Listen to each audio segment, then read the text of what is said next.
How are you guys doing? We are so happy to be back here one more week. Woo! So yes, awesome. Woo! We're excited because we know that this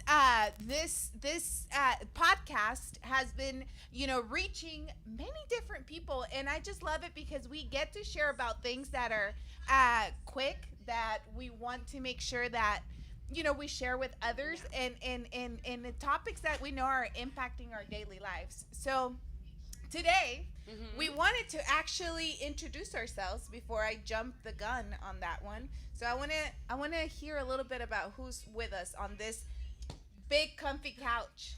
So I'm Leah, Elizabeth's best friend. That's okay. Go for you. Okay. I'm Elizabeth, Leah's best friend. And that's on period. That's it. We're gonna leave it. All right. So I need to hear a fun fact from each of you guys, though. A fun fact about Leah is I don't know. I don't know if it's fun, but I like doing math. I don't think that's fun. That's not fun, but I'm good at math. See, okay. I like embroidering. I know that's such a grandma thing to say, but I do. Like, like when you put something on the shirt, I like doing that. Right. I'm actually planning to buy a machine. Yeah, can you answer to us, what have you done? Like what? Like kind of like, okay, so me and Ellie really like Harry Styles, right? Besides the point. But there's like merch and it's expensive. So I did it. So I made it. Okay. She's been seeing me buy too much online stuff. Is that called embroidery? Yeah, Yeah. I think. Yeah. Maybe. Yeah, embroidery. There's different embroidery. styles. You physically? Yeah, I have a little circle and then I go in and out. And you out. did Harry Styles? I did like so he says like things that say, he's like, oh, like Dear H. I put it in a shirt. Oh, and I was like, that's like a... I did an outline of Louis, though, from One Direction. Oh. It was an outline of who he was. Okay. I did. All right. I got her into that. I'm sorry. it's On One sorry. Direction? Yeah. 1D? Okay. What can you say? No All right. Jonas Brothers. Well, I'm glad we're talking about all these boy bands and stuff, but I wanted to actually drop the topic that we have for today, and the topic is best friends. So if you are coming Sundays, we've had this topic on the table, but if you've missed it, we wanted to give you a little recap. And I want to start by reading this verse because I think it's very applicable to... That's a very big word, Perla. Yeah, I've been practicing. So I want you to read with me Proverbs 14:7. You don't have to pull it up on your Bible because I have it here. But it says, the words of the wise are like weapons of knowledge. If you need wise counsel, stay away from the fool. Question, why is it that we're so attracted to the fools? I don't know. I'd be wondering that too. Genuinely. I question that too. Genuinely. I legit had that question when I read this because it's very straightforward. Like, there's no confusion here. Yeah. It says, if you want wise counsel, you have to stay away from the fool. I feel like the fools always like express or like kind of pretend to be what they think you are interested in. Yeah. Like, even whether it's a girl or a boy, whatever it may be, I feel like they're gonna see what you're like, okay. Maybe like shape themselves into what they think you need. This is like TMI, but not TMI. But there's this guy that was interested in me, and he pretended to be like really into church just so I would give him attention. Okay. And then after I was like, oh, like I don't not vibing with it. Like, I see. Yeah, he started being this fakeness. completely different person, like a completely different person. And my friend always mentions, I cannot believe he pretended to be Christian for you. And I was like, I don't know what to say. Hey, but it happens. And to what you were saying, a lot of times the fools that we are attracted to are the people that tend to agree with a lot of things we want them to agree with, right? There's so many times that we know we're wrong. Like, you know that little voice in you that we call the Holy Spirit? Mm-hmm. Tells you you're wrong. It tells you you're wrong. Yeah. It tells you, like, you shouldn't go that direction. But it's like you're so it's so easy to go the way that you want. Yeah, and so you look for those people that are gonna prove it. Yeah, you're like, yes, you know, go ahead. Like I'm rooting for you. Like go that pushing you to direction. go. Yeah. That guy, yeah, he's hot. Like, who cares about if he's Christian or not, you know? Or whatever habit you picked up, no judge zone here. No judge zone. I hear that so much. I hear the no judge zone so much. What are your thoughts on that? I feel like they say it in a way for them to feel welcome. Yeah. But in the end, it backfires because like they are doing wrong. They are in sin. Like you have to correct them. Yeah.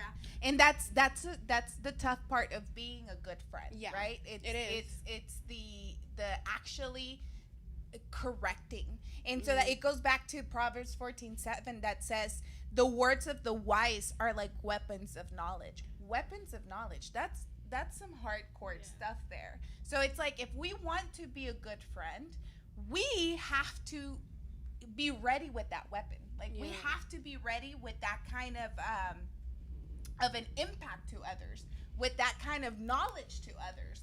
But if we need that in our lives, we have to look for those people. I love that it uses the word weapons. Yeah. Because weapons is not like a soft word, right? When it's strong. Weapons of knowledge, it's like you're gonna feel the burn. No, but I feel like generally, like, because I feel like I get put in a spot with most of my friends, like not calling them out or anything. Yeah. But where subtly. But I have to be the one to be like, no. Like, no, it's not. And it's like, oh, Leah, why are you being so mean or this? It's like, but it's like, I'm not trying. I'm like, do you think that I like being mean to you? It's like, I'm not trying to be mean to you. I don't want to see you suffering. I don't want to see you sitting down and thinking you're growing when you're not. Like, I'm telling you, like, straightforward. And it's also something really true. When you're a real friend and you say things genuinely and because you care for them, a lot of the times your friends are going to want you to tell them what you don't want to say. Yeah. What isn't right. Like, and it's like a lot of the times I tell my friends, no, sometimes what you want isn't what you need. Okay. You know, and it's like they want you to say this thing, and it's like you feel like sometimes I feel like such a bad friend for being so straight up. Mm-hmm. Sometimes I'm like, oh, like maybe I shouldn't bully her that much, because I feel like it's like, oh, maybe I'm beating her up like with the truth, like maybe I shouldn't shoot so much. Yeah, and it's like sometimes I feel like maybe I'm a bad friend, and it's like sometimes I'm like, I think it'd be a worse friend if I just let her sit there and like just seeing her suffer, just dwell in sadness. Like, what is that? Mm-hmm. Like that's not gonna be that. I feel like that could never be me. I prefer losing a friend before letting her just sit there and just take it, drown. Yeah. Like that's absolutely. You want to be my friend? You're gonna get the realness. Okay, I can agree. Yes. You're gonna come in guns blazing, is what you're saying. Yes, I'm always in it. Yeah, I'm very and I struggle because I'm a person that's very open. She struggles. I'm very no. I don't struggle with being open, but sometimes I struggle to like, oh, was I too rough with your words? Yeah, was I too mean? Like, and I question myself, and it's like, no. And it's like, yes, you do have to be empathetic. You do have to be like, I don't know if that's how you say that word. Yeah. You do have to be like, hey, like it's okay. But it's like after my mom's always told me, like, after 2 weeks of crying, get up, like, over it, get over it, like, walk, like, get up, wipe your tears, like, that's too much time. That's too much time. But my mom's like, okay, like, I'll give her another week. Okay. You know, let me be nice to her. And it's like after that, it's like, whatever it is not worth it. Yeah. What if it's a boy, if it's a girl, if it's a friend, if it's get over it. She's over me. Weapons of knowledge. Yeah. So write that down. After 2 weeks, it ain't worth it. Yeah. It ain't worth it. It's like, and then I say maybe an extra week. And I know, and I say boys and girls because sometimes it's like your friends hurt your feelings too. Yeah. Your friends can break your heart too. Yeah. Get over it. Yeah. Over it. Yeah, absolutely. Move on. Yeah. Hey, so this is why I love this couch, you know, because we truly open up. You truly are able to hear from raw, real people, real experiences, real friendships, and just share. Like, we can relate. We can also relate to the fact that at some point we've been attracted to fools, yes, right? Very much so.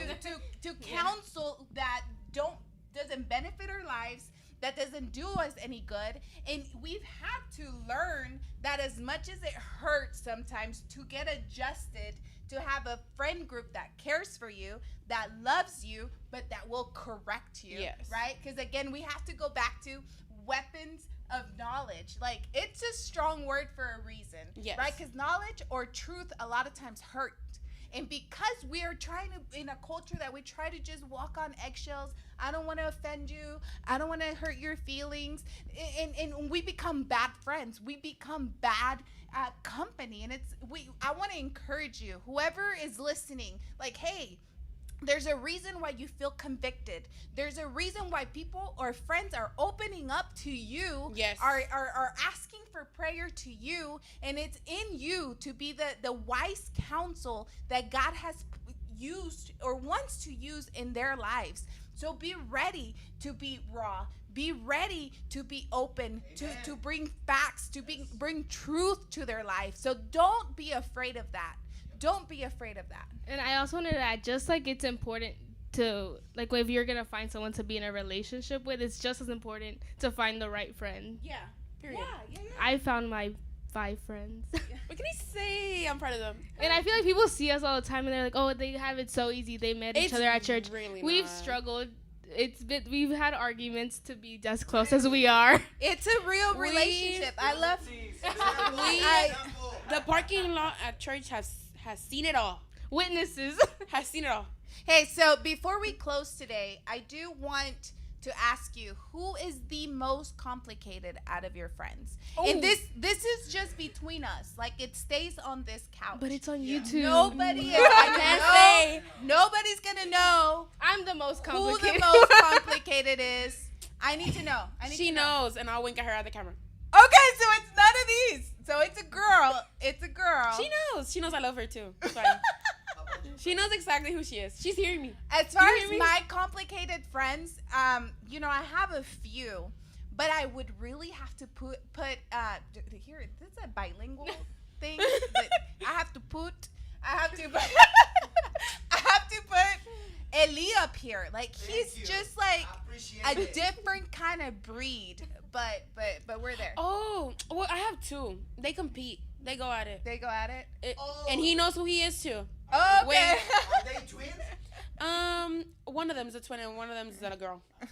They know. All right, guys. We love, again, having this time in this podcast with you. We want to remind you to be the weapons of knowledge that God needs you to be during this time. And we want to remind you as well to stay away from the fools. As much as we're attracted to those friendships, to those relationships, be wise and walk with the right crowd. Walk with the people, like Moises was saying, that are going to help you get to where God needs you to get. Yes. So we love y'all. We can't wait to see you this Sunday. So don't miss out this Sunday. But also make sure you tune in to our podcast next week. Yes. Swerving on them nitro, yeah. Swerving on them nitro.